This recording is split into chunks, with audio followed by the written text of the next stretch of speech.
Hola Gracie, pernah gak sih kamu membayangkan seseorang bisa hilang begitu aja tanpa jejak? Dunia ini penuh dengan misteri dan beberapa di antaranya adalah kasus orang-orang yang lenyap tanpa penjelasan. Dari pilot legendaris, anak kecil, hingga pemimpin besar, semua bisa tiba-tiba menghilang. Di video kali ini, kita akan membahas kasus hilangnya orang secara aneh yang bikin bulu kuduk berdiri sekaligus bikin otak kita bertanya-tanya, apa yang sebenarnya terjadi?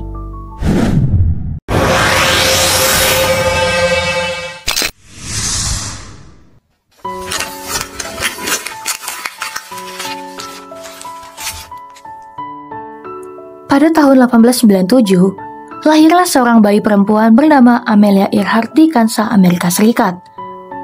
Dari kecil, Amelia ini berbeda. Ia bukan tipe anak perempuan yang suka main boneka, tapi lebih suka panjat pohon, main lumpur, dan berpetualang. Saat dewasa, Amelia makin berani menantang hal-hal baru. Pada era 1920-an, dunia penerbangan masih sangat terbatas, bahkan bisa dibilang berbahaya.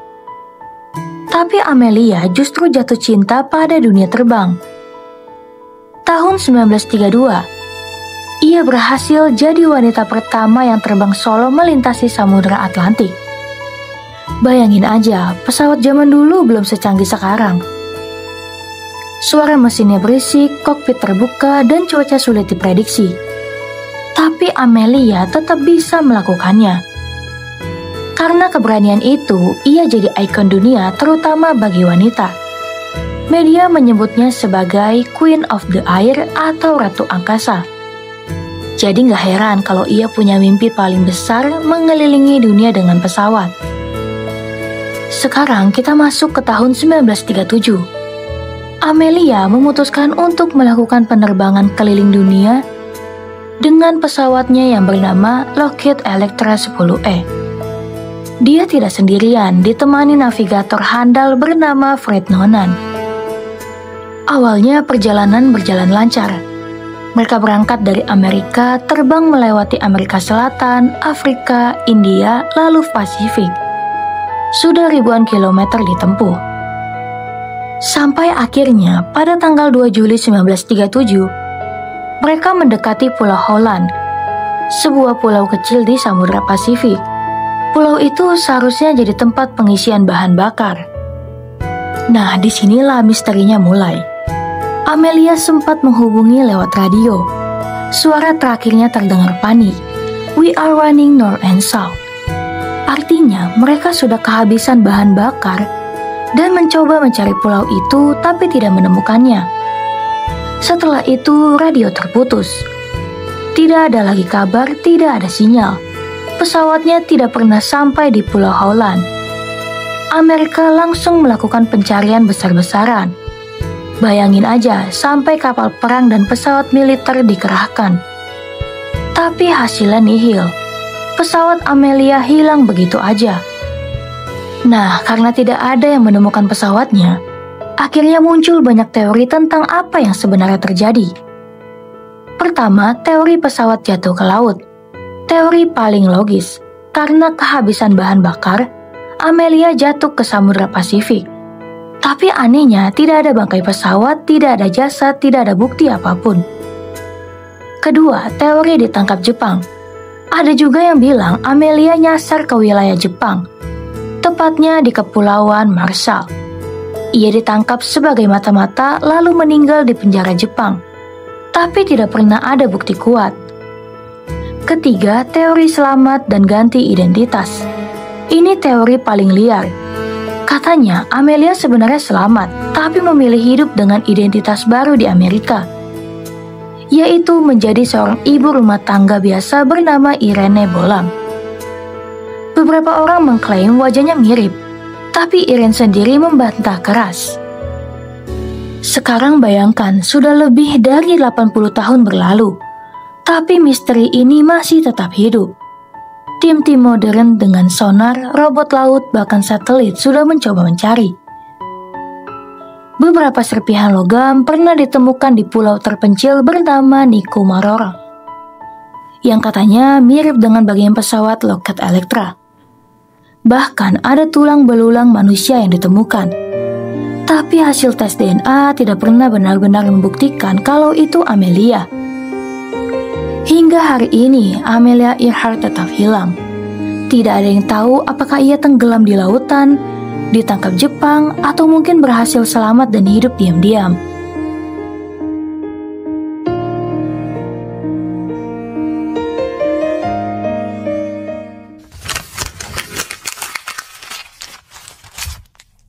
Bayangkan seorang gadis kecil bernama Madeleine McCann, atau yang akrab dipanggil Maddie. Ia lahir pada tahun 2003 di Inggris. Ia adalah anak perempuan yang ceria, pintar, dan penuh rasa ingin tahu. Ia hidup bersama orang tua yang sangat menyayanginya, yaitu Kate dan Gary McCann. Pada awal tahun 2007, keluarga ini memutuskan untuk berlibur di sebuah resort di Praia da Luz, Portugal. Tempat yang terkenal aman untuk wisata keluarga. Nah, pada saat itu, Madeleine baru berusia 3 tahun. Usia di mana anak-anak sangat polos dan seringkali masih tidur siang, tapi juga mudah penasaran. Orang tuanya membayangkan liburan ini akan menjadi momen menyenangkan keluarga, penuh tawa dan cerita manis. Namun, apa yang terjadi ternyata justru menjadi salah satu misteri hilangnya anak paling terkenal di dunia. Pada malam 3 Mei 2007, Kate dan Gary McCann sedang makan malam di restoran resort, sekitar 50 meter dari kamar apartemen tempat anak-anak mereka tidur. Selama mereka makan, beberapa teman mereka secara bergantian mengecek anak-anak melalui jendela apartemen. Ketika Kate melakukan pengecekan terakhir, Madeleine tidak ada di tempat tidurnya. Pintu dan jendela apartemen terkunci dari dalam, dan tidak ada tanda-tanda perampokan atau kekerasan. Suasana yang awalnya damai berubah jadi kepanikan. Orang tua segera melaporkan ke pihak keamanan resort dan polisi setempat. Pencarian dimulai segera, bahkan menyebar ke seluruh kota. Tetangga dan wisatawan ikut membantu. Namun setiap sudut diperiksa, Madeleine tidak ditemukan. Karena tidak ada saksi langsung yang melihat apa yang terjadi, banyak teori bermunculan. Pertama, diculik untuk perdagangan anak. Teori paling banyak dipercayai oleh pihak kepolisian internasional. Sindikat perdagangan anak sering menjadi perhatian dalam kasus-kasus seperti ini. Kedua, kecelakaan di sekitar apartemen. Ada kemungkinan Madeleine hilang karena terjatuh atau tersesat. Meski skenario ini kurang populer karena apartemen dikelilingi tembok dan pintu terkunci. Yang ketiga, keterlibatan orang dalam. Teori paling kontroversial, yang menuduh ada unsur kesengajaan atau keterlibatan orang tua. Tapi pihak keluarga selalu dibersihkan dari tuduhan ini. Hingga kini, lebih dari 16 tahun berlalu, Madeleine McCann belum ditemukan. Beberapa laporan tentang anak yang mirip Maddie muncul dari berbagai negara, mulai dari Spanyol, Maroko, hingga Jerman. Namun tidak ada yang terbukti secara resmi. Pihak keluarga tetap melakukan pencarian dan menggalang perhatian publik melalui media sosial, berita, dan dokumenter. Kasus ini menjadi simbol misteri anak hilang dunia modern, yang menunjukkan betapa rapuhnya keamanan anak-anak, bahkan di tempat yang tampak aman sekalipun.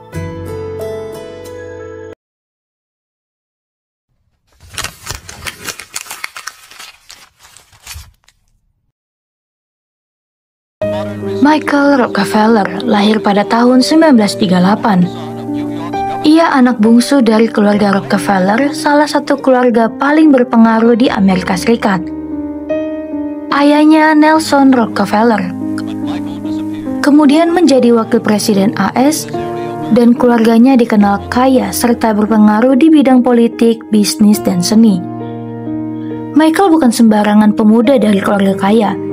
Ia seorang antropolog dan kolektor seni, sangat tertarik pada budaya tradisional dan seni di berbagai belahan dunia. Saat berusia 23 tahun, Michael memutuskan melakukan ekspedisi ke Papua, Indonesia, untuk mempelajari dan mengumpulkan karya seni dari suku-suku asli di sana. Orang-orang yang mengenalnya menggambarkan Michael sebagai pemuda cerdas, berani, dan penuh rasa ingin tahu. Ia ingin menyelami budaya lokal, belajar bahasa, dan memahami adat istiadat yang berbeda dari kehidupan modern. Pada tahun 1961, Michael Rockefeller berada di wilayah Sungai Asmat, Papua. Ia sedang menyeberangi sungai dengan perahu kecil untuk mengunjungi desa-desa suku lokal. Dalam sebuah insiden, perahu yang ia tumpangi terbalik. Michael berenang menuju daratan meninggalkan perahu. Namun setelah itu, ia tidak pernah terlihat lagi. Tidak ada saksi langsung yang memastikan apa yang terjadi. Hanya desas-desus dari penduduk lokal dan laporan ekspedisi yang ia ikuti sebelumnya. Orang-orang yang mendampingi ekspedisinya melaporkan bahwa Michael terakhir terlihat berusaha berenang menuju hutan lebat dan rawa-rawa yang dikenal berbahaya. Wilayah ini dipenuhi sungai deras, buaya, dan hewan liar lainnya. Karena tidak ada saksi pasti, muncul beberapa teori tentang nasib Michael. Pertama, tenggelam di sungai. Teori ini paling masuk akal. Arus deras dan medan berbahaya mungkin membuatnya terbawa arus sungai, hingga tidak ada yang menemukan jasadnya. Kedua, dimangsa buaya atau hewan liar. Sungai di Papua dipenuhi buaya dan hewan buas. Beberapa laporan penduduk lokal mengatakan ada korban hilang yang kemungkinan dimangsa hewan liar. Ketiga, ditangkap atau dibunuh suku lokal. Ada cerita dari suku tertentu yang mengklaim pernah melihat orang asing masuk ke wilayah mereka. Beberapa spekulasi mengatakan Michael mungkin menjadi korban ritual atau konflik dengan penduduk lokal. Hingga saat ini, lebih dari 60 tahun berlalu, Michael Rockefeller tidak pernah ditemukan. Tidak ada jasad, tidak ada peralatan yang bisa dikonfirmasi berasal darinya. Beberapa foto dan cerita dari penduduk lokal pernah muncul, menyebut seseorang mirip Michael hidup di pedalaman Papua. Namun tidak ada bukti kuat yang bisa diverifikasi. Kasus ini tetap menjadi salah satu misteri antropologi dari keluarga Rockefeller yang paling terkenal di dunia. Kisah Michael Rockefeller sering dijadikan studi tentang hilangnya orang di alam liar, serta risiko ekspedisi ke wilayah terpencil tanpa pengawalan memadai.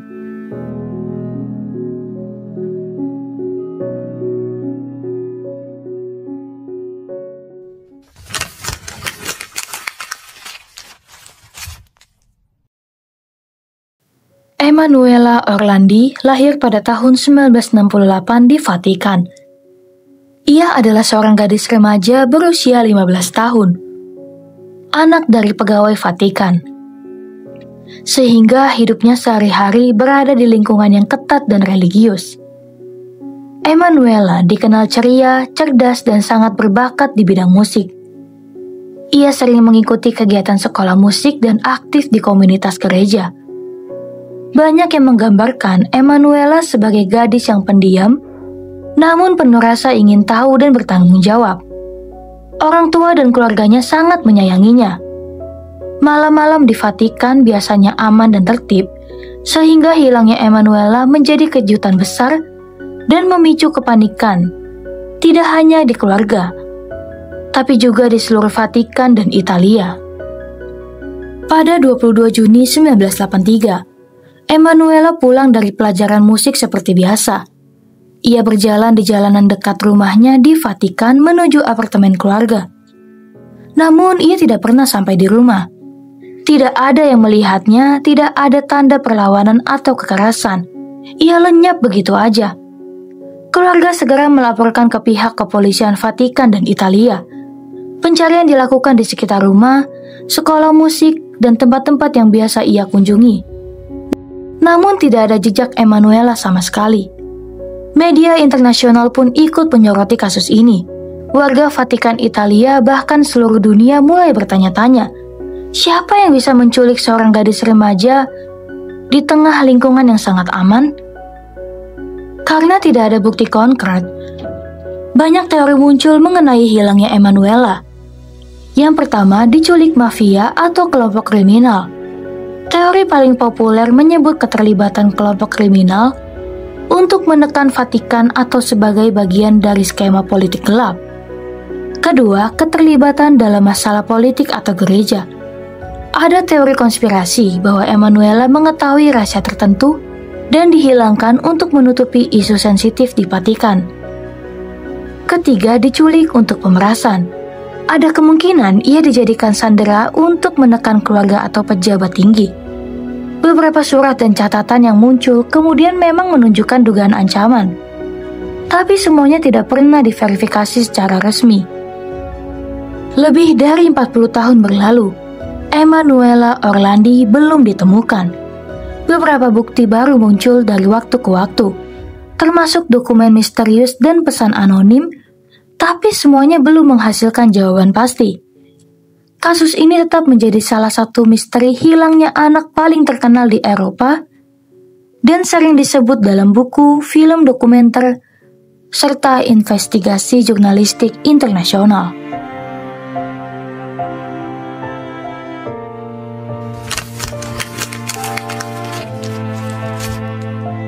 Raoul Wallenberg lahir pada 4 Agustus 1912 di Stockholm, Swedia. Ia adalah seorang diplomat muda yang dikenal berani dan visioner. Selama Perang Dunia II, Wallenberg dikirim ke Budapest, Hungaria dengan misi menyelamatkan warga Yahudi dari Holocaust.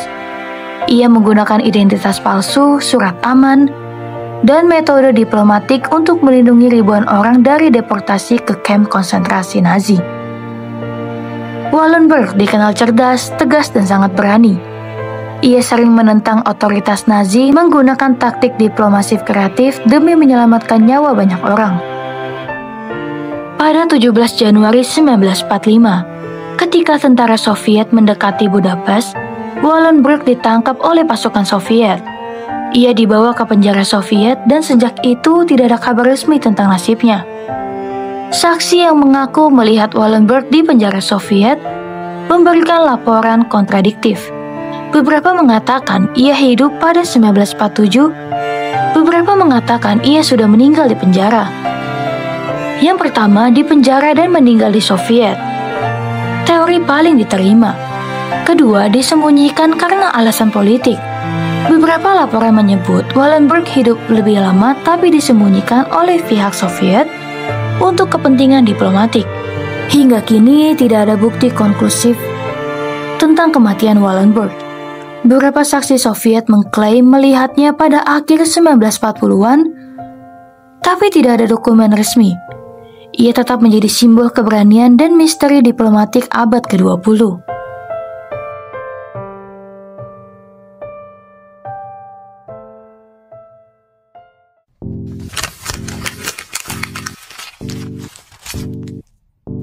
Gregory Fillemin adalah bocah kecil berusia 4 tahun dari Prancis. Ia anak yang manis, ceria, dan tinggal di sebuah desa kecil. Keluarganya hidup sederhana tapi penuh kasih sayang. Pada Oktober 1984, keluarga Fillemin menerima surat ancaman misterius dari seseorang yang menyebut dirinya sebagai Corbeau alias si Gagak. Tak lama setelah itu, Gregory hilang dari rumah. Beberapa jam kemudian, tubuhnya ditemukan di sungai. Polisi mencurigai ada konflik keluarga besar yang rumit. Beberapa anggota keluarga sempat dituduh, termasuk paman dan bibi Gregory. Tapi bukti selalu lemah. Surat-surat misterius terus berdatangan, membuat penyelidikan makin rumit. Kasus ini jadi salah satu misteri kriminal paling terkenal di Prancis. Hingga kini, identitas si Gagak yang mengirim ancaman belum pernah terungkap secara pasti. Kasus Gregory bahkan masih dibahas di dokumenter dan berita puluhan tahun setelahnya.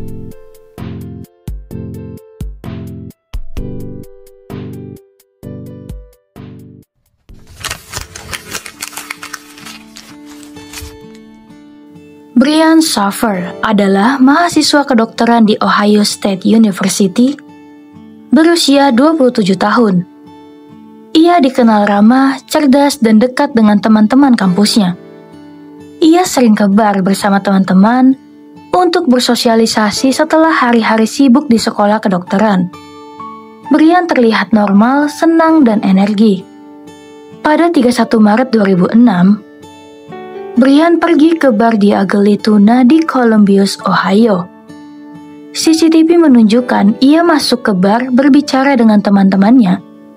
Namun setelah itu tidak ada rekaman ia keluar dari bar. Teman-temannya meninggalkan bar pada malam itu, tapi Brian tidak pernah terlihat lagi. Pihak kepolisian menyelidiki setiap lorong, pintu belakang, dan area sekitar bar, namun tidak menemukan jejaknya sama sekali. Yang pertama, diculik. Teori utama menyebut kemungkinan pihak ketiga menculiknya. Yang kedua, kecelakaan di dalam bar atau lorong. Karena CCTV terbatas, ada kemungkinan ia terperangkap atau jatuh di area tersembunyi. Yang ketiga, kabur secara sukarela. Dianggap jarang karena karakter Brian, tapi tetap ada teori ini. Hingga kini, Brian Shaffer belum ditemukan. Kasus ini menjadi salah satu misteri hilangnya orang paling terkenal di AS. Meski tim pencari dan media terus menyoroti kasusnya, semua jejak lenyap tanpa kepastian.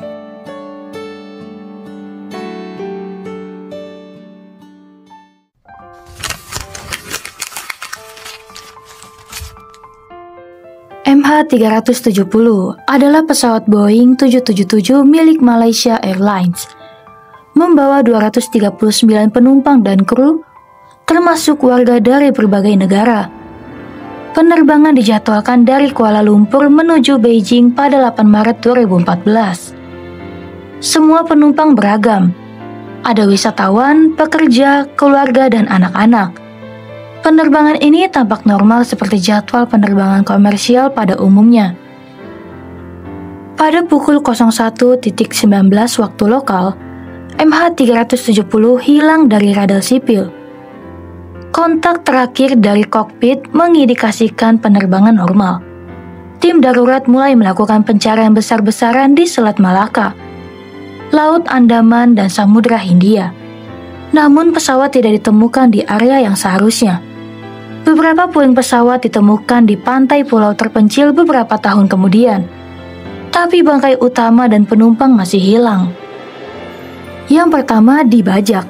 Spekulasi bahwa seseorang di pesawat menguasai kokpit. Yang kedua, sengaja dijatuhkan pilot. Teori kontroversial berdasarkan data perubahan rute. Ketiga, kerusakan teknis fatal. Kemungkinan kegagalan mesin atau kebakaran internal. Hingga kini, sebagian besar bangkai dan penumpang MH370 belum ditemukan. Beberapa serpihan yang ditemukan di pantai menunjukkan bahwa pesawat benar-benar jatuh di Samudra Hindia, tapi lokasi persisnya masih menjadi misteri. Kasus MH370 menjadi simbol tragedi modern dan misteri penerbangan terbesar pada abad 21. Memunculkan pertanyaan tentang keselamatan penerbangan dan ketidakpastian nasib manusia di era modern. Setelah mendengar cerita ini, dari Amelia Earhart yang hilang di langit luas, Madeleine McCann yang menghilang dari kamar tidurnya, hingga MH370 yang lenyap di Samudra Hindia. Satu hal yang pasti, dunia ini penuh misteri yang terkadang tidak bisa kita jelaskan. Beberapa orang hilang karena alam, beberapa karena manusia, dan beberapa mungkin karena kombinasi keduanya. Tidak peduli siapa mereka, pahlawan, anak-anak, mahasiswa, atau penumpang pesawat. Ketika jejak hilang, kita hanya bisa bertanya-tanya. Misteri-misteri ini bukan hanya cerita menegangkan. Mereka mengingatkan kita tentang betapa rapuhnya keselamatan manusia dan seberapa cepat hidup bisa berubah menjadi teka-teki yang belum terpecahkan. Setiap kasus membawa pertanyaan, apa yang sebenarnya terjadi? Siapa yang tahu jawaban sebenarnya? Sekarang setelah mendengar semua kisah ini, aku ingin tahu dari kamu. Misteri mana yang akan kamu pilih dan kenapa? Tulis jawabanmu di komentar ya. Dan jangan lupa untuk like, komen, dan subscribe channel ini supaya kamu gak ketinggalan kisah-kisah menarik berikutnya. Misteri tetap hidup bukan karena kita menemukan jawaban, tapi karena pertanyaan itu terus menggelitik rasa penasaran kita. Jadi bayangkan jawabanmu sendiri. Biarkan rasa penasaran itu membawamu menyelami lebih banyak misteri di dunia ini.